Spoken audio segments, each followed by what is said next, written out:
Assalamualaikum warahmatullahi wabarakatuh. Pada video kali ini saya akan membahas soal penilaian akhir tahun kelas 5 tema 6. Langsung masuk ke pembahasan. Soal nomor 1.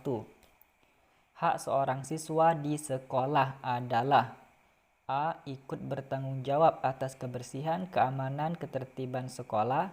B. Melengkapi diri dengan keperluan sekolah. C. Memperoleh pendidikan agama sesuai dengan agama yang dianutnya. D. Menghormati guru dan saling menghargai antar sesama murid. Oke, adik-adik sekalian, silahkan di pause dulu. Dan jawaban yang tepat adalah C. Memperoleh pendidikan agama sesuai dengan agama yang dianutnya. Soal nomor 2. Setiap siswa harus menjaga sarana pendidikan yang ada di sekolah dengan baik. Ketika sarana tidak dijaga dengan baik, maka sarana belajarnya akan rusak, sehingga kegiatan belajar akan terganggu. Supaya kegiatan belajar berjalan dengan baik, maka siswa harus menjalankan titik-titik sebagai siswa dengan penuh tanggung jawab. Dan titik-titik yang tepat adalah A. Kewajiban, B. Hak, C. Sikap, atau D. Norma. Oke, adik-adik sekalian, silahkan dijawab dulu. Videonya boleh di pause. Dan jawaban yang tepat adalah A. Kewajiban. Maka siswa harus menjalankan kewajiban sebagai siswa dengan penuh tanggung jawab.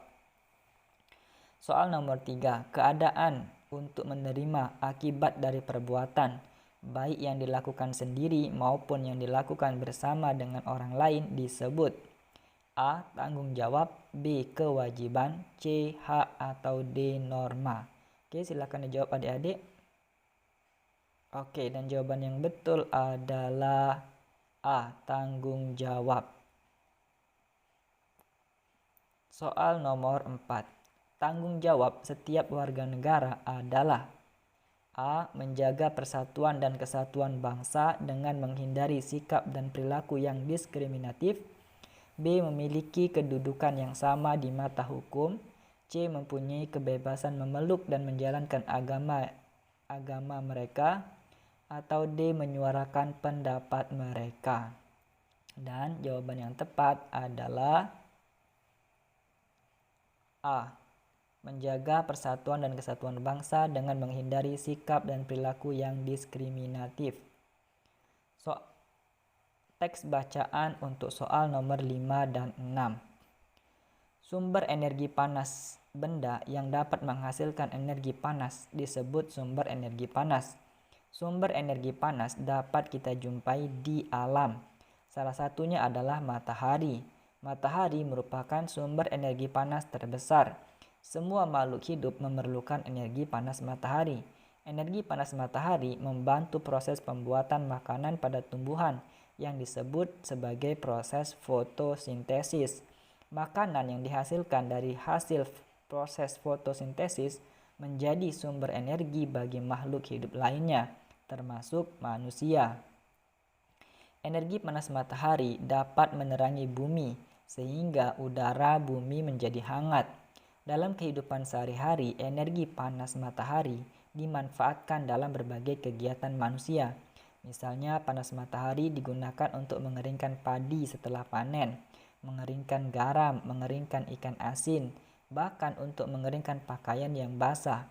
Cobalah kamu gosokkan kedua tanganmu selama 1 menit. Apa yang kamu rasakan? Sekarang ambillah sebuah mister plastik, kemudian gosok-gosokkanlah pada kain yang kering selama 2 menit. Lalu sentuhlah permukaan mister plastik itu. Apa yang kamu rasakan? Setelah kamu melakukan 2 kegiatan tersebut, apakah kamu merasakan panas? Energi panas dapat dihasilkan ketika terjadi gesekan antara 2 benda.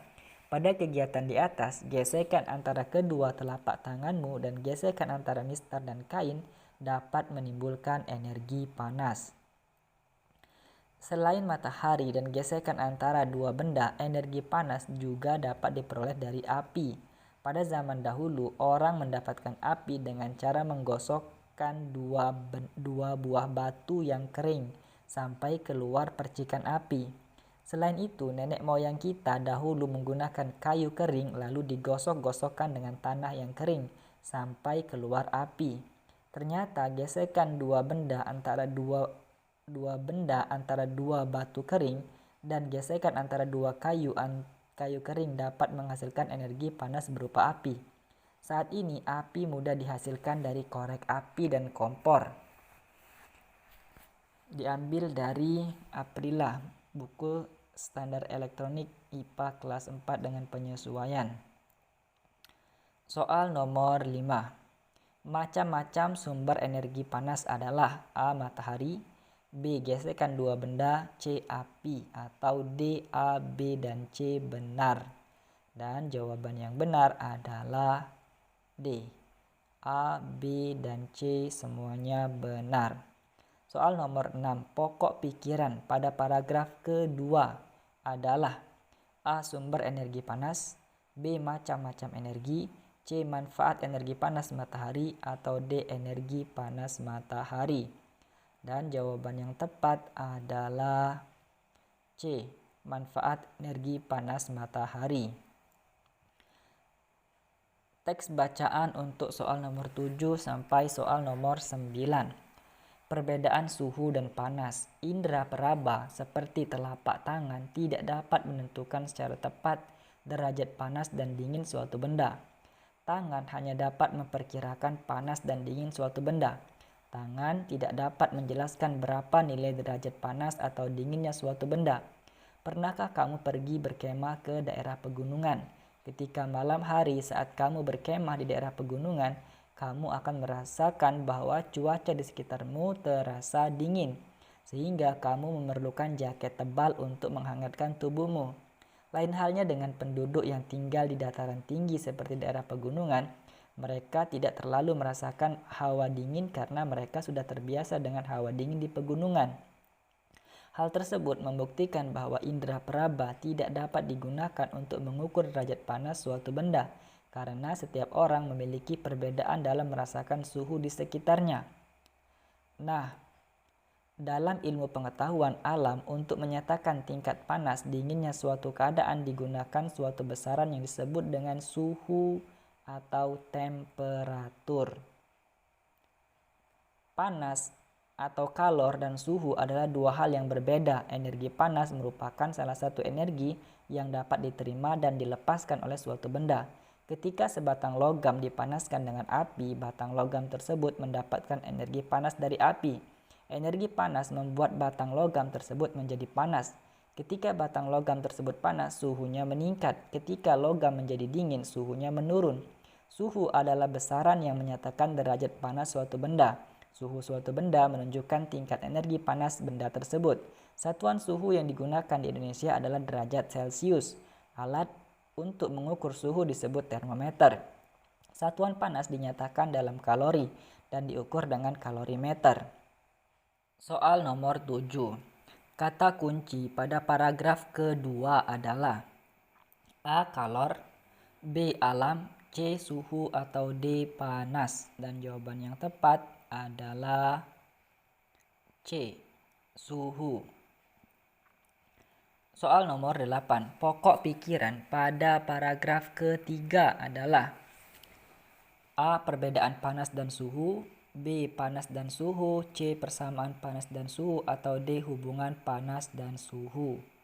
Dan jawaban yang tepat adalah A. Perbedaan panas dan suhu. Soal nomor 9. Perubahan suatu benda yang menjadi berkurangnya panjang, lebar, dan luas karena terkena suhu dingin disebut A. Pengkristalan, B. Pencairan, C. Penyusutan, atau D. Pemuaian. Dan jawaban yang tepat adalah C. Penyusutan. Soal nomor 10. Perpindahan kalor yang terdapat pada gambar di bawah ini adalah A. Pencairan, B. Pengembunan, C. Pengkristalan, atau D. Penyublinan. Dan jawaban yang tepat adalah A. Pencairan. Soal nomor 11. Besaran yang menyatakan derajat panas suatu benda disebut A. Derajat, B. Celcius, C. Suhu, atau D. Kalor. Dan jawaban yang tepat adalah C. Suhu. Alat yang digunakan untuk mengukur suhu adalah A. Barometer, B. Kalorimeter, C. Celcius, atau D. Termometer. Dan jawaban yang tepat adalah D. Termometer. Soal nomor 13. Salah satu jenis hubungan antara benda mati dan benda hidup adalah A. Jenis tanah, suhu, dan curah hujan di suatu tempat tidak dapat mempengaruhi jenis tanaman yang tumbuh dan hewan yang berkembang biak di daerah tersebut. B. Jenis tanah, suhu, dan curah hujan di suatu tempat dapat mempengaruhi jenis tanaman yang tumbuh kecuali hewan yang berkembang biak di daerah tersebut. C. Jenis tanah, suhu, dan curah hujan di suatu tempat dapat mempengaruhi jenis tanaman yang tumbuh dan hewan yang berkembang biak di daerah tersebut. D. Jenis tanah, suhu, dan curah hujan di suatu tempat tidak dapat mempengaruhi semua jenis tanaman yang tumbuh di daerah tersebut. Dan jawaban yang tepat adalah C. Jenis tanah, suhu, dan curah hujan di suatu tempat dapat mempengaruhi jenis tanaman yang tumbuh dan hewan yang berkembang biak di daerah tersebut. Soal nomor 14. Soal nomor 14. Contoh hubungan yang membuat manusia harus dapat menyesuaikan diri dengan alam adalah A. Para petani tidak harus menyesuaikan waktu tanam dengan musim hujan agar tanamannya dapat tumbuh dengan baik. B. Para nelayan bisa berlayar tanpa menyesuaikan dengan keadaan. C. Para petani menyesuaikan waktu tanam dengan musim hujan agar tanamannya dapat tumbuh dengan baik. Atau D. Manusia mencoba membuat hujan buatan. Contoh hubungan yang membuat manusia harus dapat menyesuaikan diri dengan alam adalah, dan jawaban yang tepat adalah C. Para petani menyesuaikan waktu tanam dengan musim hujan agar tanamannya dapat tumbuh dengan baik. Soal nomor 15. Interaksi manusia dengan alam yang mempunyai dampak negatif adalah A. Penggunaan pestisida yang menyebabkan pencemaran lingkungan. B. Menggunakan pupuk alam dari kotoran hewan. C. Penggunaan musuh alami hama tanaman. Atau D. Limbah ternak dapat dimanfaatkan untuk bahan makanan ternak, pupuk, dan pupuk organik. Dan jawaban yang tepat adalah A. Penggunaan pestisida menyebabkan pencemaran lingkungan. Soal nomor 16. Salah satu tradisi yang timbul dari interaksi manusia dengan alam yaitu A. Festival Manee, B. Festival Kembang Api, C. Festival Lagu Daerah, atau D. Festival Budaya. Dan jawaban yang tepat adalah A. Festival Manee. Soal nomor 17. Urutan nada yang disusun secara berurutan disebut A. Notasi nada, B. Ritme nada, C. Tangga nada, atau D. Melodi. Dan jawaban yang tepat adalah C. Tangga nada. Soal nomor 18. Tangga nada yang dimiliki alat musik seperti piano dan organ adalah A. Diatonis, B. Pentatonis, C. Kromatis, atau D. Pelok. Dan jawaban yang tepat adalah A. Diatonis. Soal nomor 19. Alat musik di bawah ini digunakan untuk mengiringi lagu yang memiliki tangga nada lagu.